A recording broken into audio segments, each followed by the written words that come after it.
Bienvenidos una vez más. Hoy tenemos el enorme gusto de contar con Rodrigo Paz Méndez, que es el creador de una página que es Episodios de Nuestra Historia. Tiene página web, tiene blog, tiene canal de YouTube, tiene página en Instagram. Bueno, Rodrigo Paz Méndez es periodista y es el creador de esta página. Digamos que el periodismo es su vocación, le gusta comunicar y la historia es una de sus grandes pasiones. Y hoy vamos a hablar de un asunto que yo creo que es poco conocido por la mayoría, no es demasiado conocido, y son los tercios españoles. Y nuestros oyentes estoy seguro que estarán deseosos de saber, pues, cuestiones como, por ejemplo, ¿qué eran los tercios españoles? ¿Y qué les hacía tan temibles? Bueno, primero de todo, muchísimas gracias, un placer estar aquí contigo, Borja. Bueno, a ver, primero de todo, un poco por definir los tercios españoles así a modo simple, decir que eran el ejército de la monarquía hispánica de los Austrias, desde Carlos I hasta Carlos II, pasando por Felipe II, Felipe III y Felipe IV. Eso es así a modo de definición simple, pero si nos paramos un poco a mirar qué eran los tercios españoles, estamos hablando de un ejército de soldados profesionales. Es el primer ejército de soldados profesionales desde las legiones romanas, que eran voluntarios de forma forzosa. En este caso son voluntarios, son personas que querían participar en esto de los tercios españoles. Como dato llamativo, te quiero decir que sí, se llaman tercios españoles, pero los españoles no éramos, por así decirlo, las personas que más repartidas estaban en estas unidades. Estamos hablando de que hay estudios, de hecho, medios de comunicación importantes a nivel nacional dieron a conocer, publicaron estos estudios que apenas llegaban al 20%. De hecho, el momento en el que más soldados españoles hay es con el reinado de Carlos I, según estos estudios, y apenas llegaban al 16,7%. O sea, son muy poquitos realmente.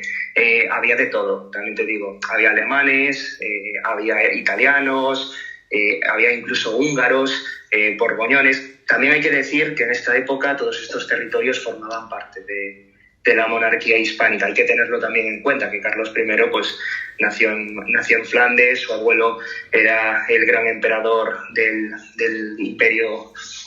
Uy, perdón, estoy improvisando total, perdona, que paro, que se me ha quedado aquí, no lo tenía apuntado.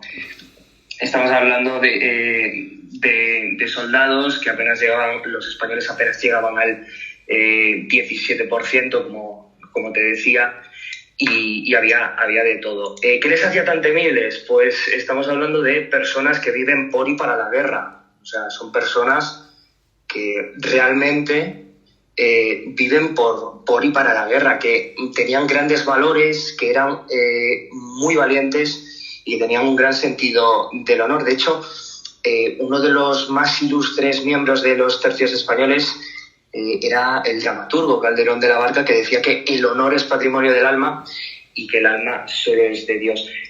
Quizás muchas personas se están preguntando por qué se les llamaba tercios. Pues hay varias teorías que lo mencionan.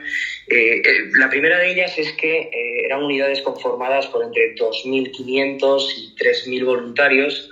De ahí el nombre, sobre todo de 3.000, de ahí el nombre tercio, pero también hay teorías que lo sitúan como las diferentes armas que utilizaban los miembros que componían estas unidades, que eran el arcabuz, la pica, que es el elemental, y también había quienes combatían con espadas. Y otra más de las teorías es que inicialmente el número de guarniciones que conformaban los tercios españoles eran 3, que eran Nápoles, Sicilia y Lombardía. Qué interesante. Por hablar de personajes concretos, podríamos hablar de don Gonzalo Fernández de Córdoba, conocido como el gran capitán de los tercios españoles. Y seguro que la audiencia se preguntará quién era este personaje. Bueno, el gran capitán, por así resumirlo, Estamos hablando del padre de los tercios españoles. ¿Por qué?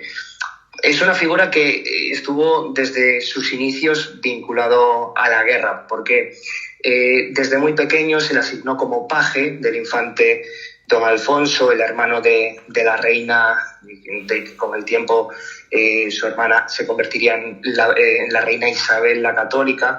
Desde muy pequeño vive la guerra civil castellana, pero sin duda donde se hace un nombre, donde se empieza a ser reconocida su figura, es en la guerra de Granada, en la guerra contra el último reino musulmán de la península ibérica. De hecho, adquiere un importante papel, incluso forma parte de esa ceremonia en la que el sultán Boabdil, el último sultán de un reino musulmán aquí en la península ibérica, hace entrega de las llaves de Granada, porque era una persona muy cercana a los reyes católicos, especialmente con la reina Isabel. Bien, esta persona, una vez acaba la campaña en Granada, es enviada a Italia. En Italia hay un gran conflicto en ese momento, sobre todo a principios del siglo XVI, 500 más o menos, finales del siglo XV también. Hay una gran pugna por los territorios itálicos, porque Francia en ese momento quiere expansionarse. Los territorios de los reyes católicos quieren aumentar, tienen presencia en Italia, quieren defender sus intereses, y además ahí también juega un importante papel un pequeño reino que en el fondo tiene un grandísimo poder incluso sobre reyes. Estamos hablando de Roma y de los estados papales. Estamos hablando del Papa, que en el fondo se veía amenazado por los franceses. Gonzalo Fernández de Córdoba es enviado a Italia y allí consigue frenar la expansión de los franceses. Y es más, aprende mucho de estos conflictos y empieza a reorganizar el ejército y adaptarlo a a los nuevos inventos relacionados con la guerra, sobre todo las armas de fuego que empiezan a aparecer, y lo empieza a volcar todo ello en los ejércitos castellanos y los ejércitos de la corona de Aragón. Y eso, en cierto modo, va a sentar las bases de lo que en un futuro serán los tercios españoles. Por este motivo es considerado el padre de estos. Qué interesante. Por cierto, he de decir que el gran capitán era una persona que, la verdad, todo hace indicar que era un fenomenal estratega y que destacó sobre todo por los asedios. De ahí, de esa gran estrategia y esa audacia en el campo de batalla, pues recibió ese sobrenombre. Pues el gran capitán de los tercios españoles, súper interesante, y seguro que mucha gente no sabía su historia, ¿verdad? Y ahora pasemos a una de las grandes deshonras que los tercios españoles infligieron a Inglaterra, que fue la batalla de Cornualles. ¿En qué consistió esta batalla?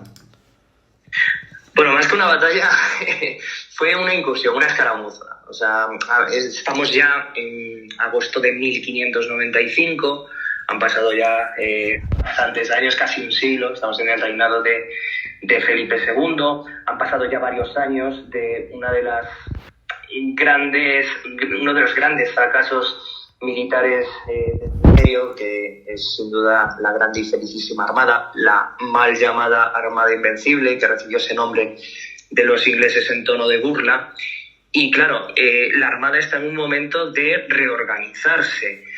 ¿Y qué hace para ello? Pues lo que quiere es defender sus territorios, tanto en la costa de la península ibérica como en la costa alemana, y empieza a reorganizarse, a hacer pequeñas plazas desde las que poder atosigar tanto a franceses como a ingleses, y una de esas plazas es Bablet. De esta plaza sale en agosto de 1595 un pequeño contingente de hombres, estamos hablando de unos 400, 3 compañías de arcabuceros que fueron encabezados por una figura que se llamaba Juan del Águila, que zarparon con la intención de reunirse con una persona fiel a los intereses de la corona. Estamos en un momento en el que el protestantismo tiene gran importancia, y no solo lo hay en Inglaterra, también lo hay en Francia. El rey Enrique IV, que además nunca fue reconocido por Felipe II, dado que no era católico. Claro, en esto que hay, estamos hablando de que Inglaterra fue durante siglos una región, un país, un reino que era cristiano y que de repente con Enrique VIII pasa a ser protestante. Bien, hay mucha gente que pensaba que esto no debía suceder, y efectivamente había ingleses que querían que se reinstaurase el catolicismo, y algunos de ellos en esta zona, precisamente en Cornualles, había que se contactaban con la corona y que querían que los ejércitos hispánicos pues ayudasen a restaurar el catolicismo. De hecho, uno de ellos fue a quienes intentaron buscar este puñado de hombres, que era Tristan Winsley, que era nieto de una figura que había liderado en su momento una revuelta en contra de la conversión al protestantismo en la época de Enrique VIII.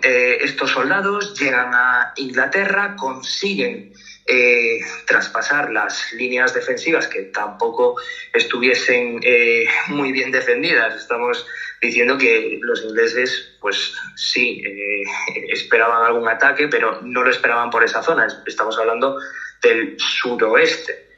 No es precisamente el punto del que atacar desde donde partieron estos hombres. Bien, las defensas caen, los españoles consiguen llegar a varios pueblos de esta región, los saquean y se vuelven. Incluso fueron casi interceptados por los ingleses, pero nunca les llegaron a tocar. El problema es que en el viaje de regreso, estos 400 hombres que volvían a bordo de 4 galeras, para que veas realmente de lo que se trató, que es una pequeña incursión, fueron sorprendidos también por los holandeses. Por suerte, apenas las bajas fueron muy pocas. En el caso de los ingleses, al llegar al territorio inglés y salir de este, no tuvieron ninguna baja. Sí que las tuvieron en una batalla naval, una pequeña batalla naval de la que lograron huir contra los holandeses. Pues me parece muy interesante la batalla de Cornualles que nos has narrado, ¿no? Otra cosa que podemos leer en tu página y que he leído es el gran sitio de Castelnuovo. Y nos cuentas que es una gran hazaña olvidada a los tercios españoles, y aparte me parece digna de película, ¿no? Me recuerda a esto de 300, porque 3.000 soldados van a contener a más de 50.000 turcos durante 21 días. Y además, sin víveres y sin refuerzos. ¿Qué fue lo que ocurrió en aquella batalla? Sí, bueno, como tú bien dices, tiene una analogía con los 300 espartanos, y realmente se le conoce como las Termópilas españolas. Esto comienza, primero tenemos que enfocarnos en el periodo en el que estamos. Pasamos del reinado de Felipe II, en la batalla de Cornualles, agosto de 1595, y nos retrasamos un poquito más en el tiempo, porque esto es en la época del emperador Carlos V, también conocido como Carlos I aquí en España, y estamos en el año 1538.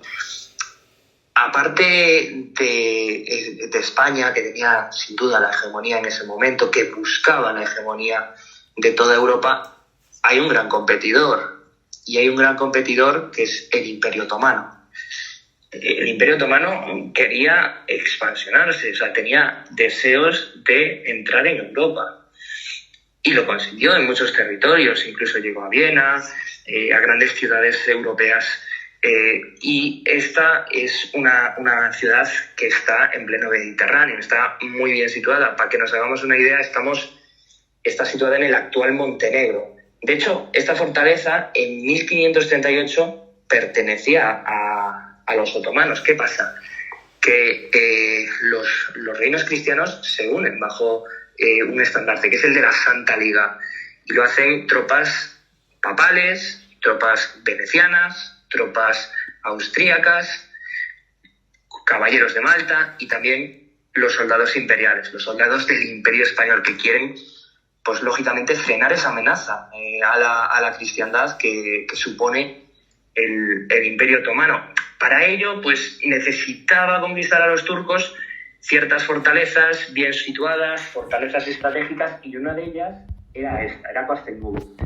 Ellos lo consiguen, también hay que decir, eran superiores en número. Y una vez lo consiguen, hay una pequeña pugna por ver quién se queda con la plaza. Y finalmente, a pesar de que se lo querían quedar en un principio los venecianos, lo consiguen los españoles. Los españoles finalmente se quedan con esa plaza y dejan en esa plaza a un solo tercio, a unos 3.000 soldados, y lo hacen bajo el mando de Francisco Sarmiento. Ellos son los que se quedan ahí para defender la plaza y para defender ese territorio estratégico. ¿Qué pasa? Que para los turcos supone, en cierto modo, una deshonra el hecho de que les conquisten esa plaza, el hecho de que pierdan esa plaza. Y una deshonra no a ellos, sino al sultán. Y lo que quieren es recuperarlo. ¿Qué hacen para ello? Pues envían a uno de sus mejores generales. Seguro que a muchos que nos están escuchando, seguro les suena el nombre de este almirante. No por el hecho de ser turco, sino porque se le asocian a otras cuestiones. Y estamos hablando de Barbarroja. Y sí, era un pirata. Pero también era un almirante del ejército del gran sultán, de Solimán el Magnífico. Y este hombre dirige hasta Castelnuovo a un total de 50.000 soldados que, en cierto modo, intentan recuperar el honor del sultán, y les cuesta mucho, les cuesta horrores, tanto que tardan, como bien decías, 21 días en conseguirlo. Y no fue sencillo. Intentaron en muchas ocasiones, pues,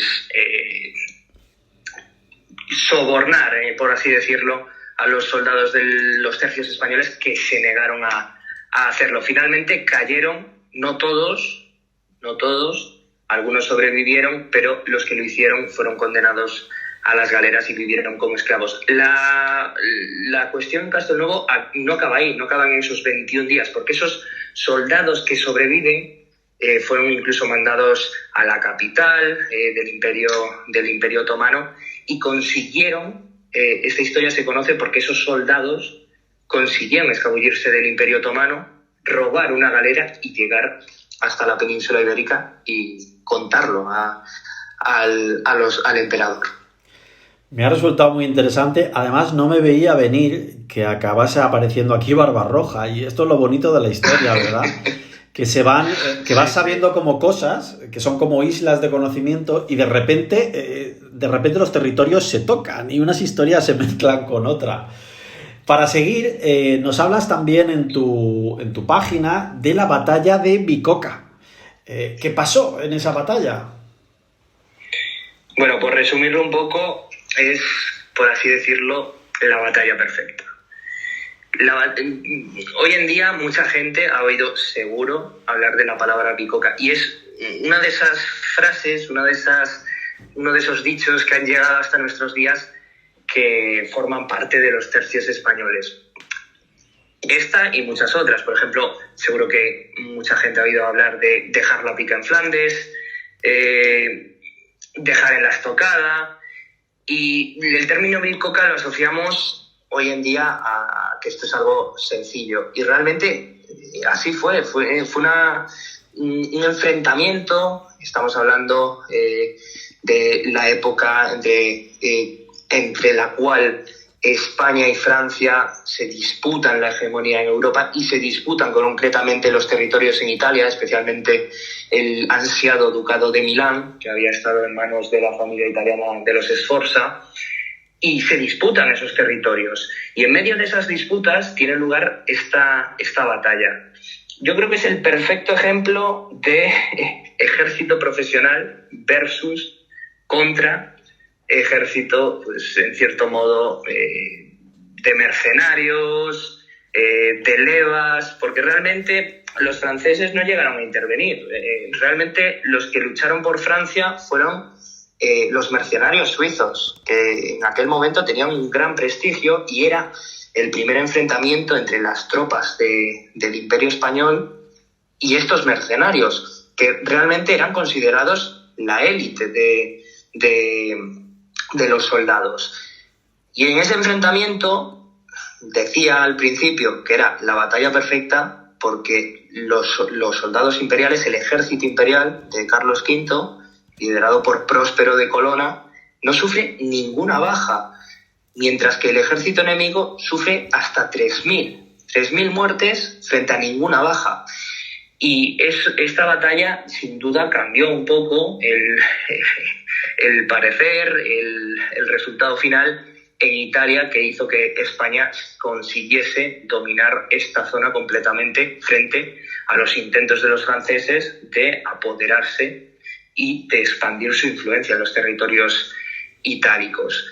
Como te decía, 3.000 bajas, ninguna muerte por parte de los soldados españoles en una batalla en la que sin duda la estrategia jugó un factor clave, y es que los soldados españoles aprovecharon la ventaja del terreno que estaba en su favor, que se situaron en una colina, en una ladera, y tenían la ventaja estratégica que les permitió vencer. No a los franceses, porque realmente no llegaron a luchar, sino a los mercenarios suizos, que eran considerados hasta ese momento la élite y fueron desbancados a partir de entonces por los ejércitos de los tercios españoles. Y yo creo, Rodrigo, que la última pregunta que te lanzaba, o la última cosa que quería hablar, creo que es la batalla más famosa y más conocida, y es la batalla de Lepanto. Podríamos decir que es el mayor enfrentamiento naval de la historia moderna. Y en esta batalla, pues, tuvo lugar la victoria de la Liga Santa, que acaba con la hegemonía turca en el Mediterráneo. ¿Qué pasó en aquella batalla de Lepanto? ¿En qué consistió? Bueno, como tú bien dices, la Liga Santa que antes mencionábamos en el sitio de Castelnuovo, pues nuevamente se une para enfrentarse a ese enemigo común que es, sin duda, para el catolicismo, era sin duda en aquella época los musulmanes y más concretamente el Imperio Otomano. Sin duda decías que era una de las batallas más conocidas, por supuesto, y más teniendo en cuenta que es la batalla por excelencia entre dos de los grandes imperios de la historia, que son el Imperio Español y el Imperio Otomano. Que no solo son dos imperios, también son dos mundos totalmente diferentes. Estamos hablando del catolicismo frente al mundo musulmán. Estamos hablando de la noche y el día. Y sí, es el mayor enfrentamiento naval de la historia moderna, como bien comentabas, porque en ella participan más de 400 embarcaciones. Y casi, entre los dos ejércitos, estamos hablando de casi 200.000 hombres, que es casi nada, que estamos hablando de un enfrentamiento naval, no es en tierra, es naval, es en el agua, es en la costa de Grecia.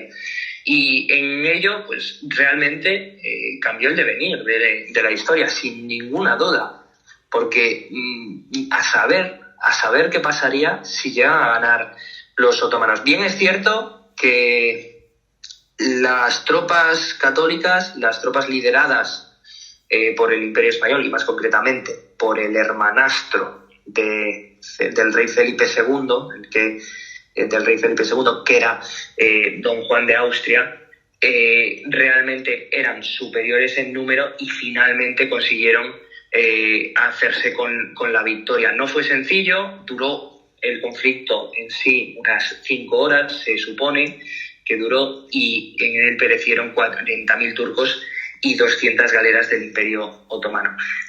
Es importante esta batalla porque fue una significativa derrota para los turcos. Ellos no habían perdido una gran batalla naval desde el siglo XV y supuso un duro palo para ellos y sobre todo para sus aspiraciones de seguir aumentando su influencia en Europa y seguir expandiendo sus territorios. Tras esta derrota, pues supuso el fin de la hegemonía del Imperio Otomano en el mar Mediterráneo. Estamos hablando de un mar que los piratas pues trabajaban realmente para ellos. Ellos tenían una gran flota. Si bien es cierto que no era una flota tan bien preparada como podía ser la del Imperio Español, pero realmente fue una dura derrota para ellos y cambió la historia en el mar Mediterráneo, que fue dominado a partir de entonces por los españoles. Pues Rodrigo, yo te tengo que dar las gracias por lo bien que nos has explicado estas cuestiones sobre los tercios españoles, que yo creo que es una de esas partes de la historia que no son...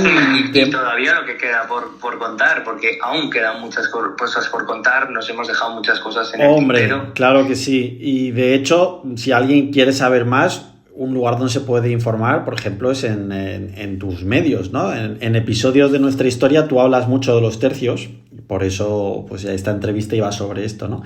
Pero que te estaba diciendo que creo que es un asunto, una parte de la historia que no es demasiado conocida como otras partes de la historia, ¿no? Así que te agradezco mucho la claridad con la que pues, nos has brindado tu conocimiento. Bueno, yo espero haber acercado a todas las personas que en cierto modo lo conocían de una forma un tanto simple, haber profundizado un poco y haberles ayudado a conocer un poco más sobre estas unidades que durante siglo y medio dominaron realmente los campos de batalla de toda Europa. Vale, pues estamos en contacto, Rodrigo. De acuerdo, Borja, siento mucho al principio